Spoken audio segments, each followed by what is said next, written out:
पनवेल, नवी मुंबई, रायगड परिसरातील बातम्या पाहण्यासाठी आमच्या मी साक्षीदार या यूट्यूब चॅनलला सबस्क्राईब करा। नवी मुंबई, पनवेल, उरण परिसरात मुसळधार पाऊस कोसळत आहे। या मुसळधार पावसाचा फटका उरण येथील चिरनेर गावाला बसला आहे।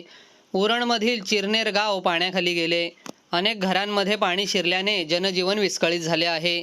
चिरनेर हे संपूर्ण गाव पाण्याखाली गेले आहे। भराव टाकण्यात आल्याने डोंगराचं पाणी घरांमध्ये शिरले आहे। मात्र कोणतेही आमदार, सरपंच आमच्याकडे फिरकले नसल्याचा आरोप स्थानिक रहिवाशांनी केला आहे।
काय करणार दोघी झाला आणि पाणी आला फ्रीज उचलून काय उचलून तांदूळ भिजले हे काम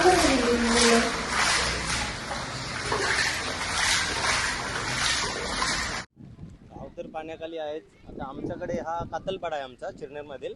तर कातलपाड्यात या अगोदर एवढा पाणी येत नव्हता। याच्या अगोदर मोऱ्या वगैरे काम केलं थोडंसं, नाही असं नाही प्रशासनाने, म्हणजे आमच्या गावातले सरपंच बोला की मोठे मोठे पाईप टाकले, पण याच्या अगोदर देखील हा पाणी यायचा। पण आता हा पाणी जे इकडे भराव झालेत मोठे मोठे, ज्यांना NOC दिलेत ग्रामपंचायतमधून, त्यांनी नाले जे आहेत ते नाले खूप छोटे काढलेले आहेत। जे 4 फुटाचे नाले काढलेत कोणी, आणि काही जे नाले काढले ते पूर्ण म्हणजे जे पाण्याची वाट जायला पाहिजे ते नाही, त्यांनी पूर्ण गावातून तो पाणी सोडलेला आहे। आणि तो गावातून मूलपाड्यातून तसा पूर्ण पाणी फिरत फिरत आमच्याकडनं हा येतो। आणि आत्ता तरी हा पाणी खूप कमी आहे बघा, याची लेवल काल जर आला असता तुम्ही तर ही पाण्याची लेवल तुम्हाला एवढी मिळाली असती।